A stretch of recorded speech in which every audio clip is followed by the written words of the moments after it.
Assalamualaikum warahmatullahi wabarakatuh. Apa kabar anak-anak ibu semuanya? Semoga dalam keadaan sehat walafiat dan terus bersemangat.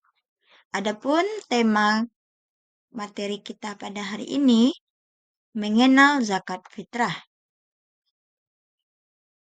Tujuan pembelajaran kita, peserta didik dapat menjelaskan pengertian ketentuan-ketentuan zakat fitrah seperti memahami pengertian dan dalilnya, rukun zakat fitrah, syarat wajib zakat fitrah, dan menjelaskan ukuran atau takaran zakat fitrah. Adapun pengertian zakat fitrah, menurut bahasa berasal dari bahasa Arab yaitu zakah yang artinya tumbuh, suci, dan keberkahan.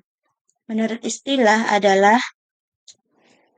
memberikan harta berupa makanan pokok yang diserahkan kepada golongan orang-orang yang berhak menerimanya dengan syarat-syarat tertentu. Sebagaimana dalil yang mewajibkan zakat yaitu Quran Surat Al-Baqarah ayat 277 yang berbunyi, A'udzubillahi minasyaitonirrajim, Bismillahirrahmanirrahim. Innal ladzina amanu wa amilus solihati wa aqamus salata wa atuz zakata lahum ajruhum inda rabbihim wala khaufun alaihim wala hum yahzanun. Yang artinya, sungguhnya orang-orang yang beriman mengerjakan amal soleh, mendirikan sholat, dan menunaikan zakat. Mereka mendapat pahala di sisi Tuhan mereka. Tidak ada kekhawatiran terhadap mereka dan tidak pula mereka bersedih hati. Hukum zakat fitrah. Adapun hukum zakat fitrah adalah wajib bagi yang mampu, dikeluarkan oleh setiap muslim pada bulan Ramadan sebagai bentuk kepeduliannya terhadap sesama. Berikut adalah rukun zakat fitrah. Yang pertama, niat. Yang kedua, ada orang yang mengeluarkan zakat disebut dengan muzaki. Yang ketiga, ada orang yang menerima zakat disebut mustahik.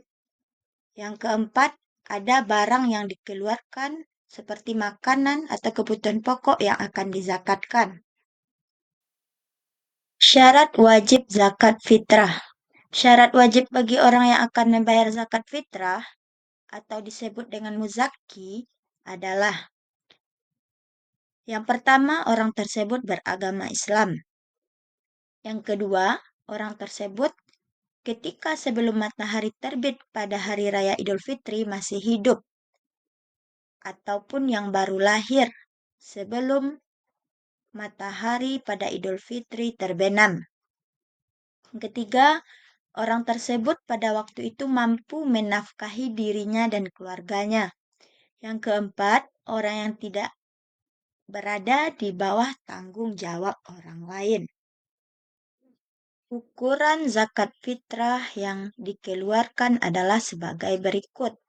Bangsa Arab sebanyak 1 sa', sedangkan di Indonesia takaran 1 sa' itu sama dengan 3,5 liter dalam bentuk liter, sedangkan dalam bentuk kilo yaitu dikeluarkan sebanyak 2,5 kilogram per orangnya. Adapun orang yang berhak menerima zakat sesuai dengan Quran Surat At-Taubah, yaitu yang pertama orang fakir. Orang fakir ini adalah orang yang tidak cukup kesehariannya untuk memenuhi kebutuhannya. Yang kedua orang miskin. Orang miskin adalah orang yang hanya cukup makannya untuk sehari itu saja, untuk besok dia harus bekerja lagi. Yang ketiga, amil zakat, yaitu orang yang mengumpulkan zakat. Yang keempat, mualaf, orang yang baru memeluk agama Islam. Yang kelima, rikob, atau budak yang ingin memerdekakan dirinya. Yang keenam, gharim, orang yang dililit hutang tidak mampu membayarnya. Yang ketujuh, Orang yang berjuang di jalan Allah disebut dengan fi sabilillah. Yang kedelapan, musafir atau ibnu sabil, orang yang dalam perjalanannya ini untuk kebaikan. Nah, tadi sudah dibahas orang yang berhak menerima zakat. Ini orang yang tidak berhak menerima zakat, seperti orang yang kaya raya, berlimpah harta, usahanya ada dan berpenghasilan. Itu tidak berhak menerima zakat.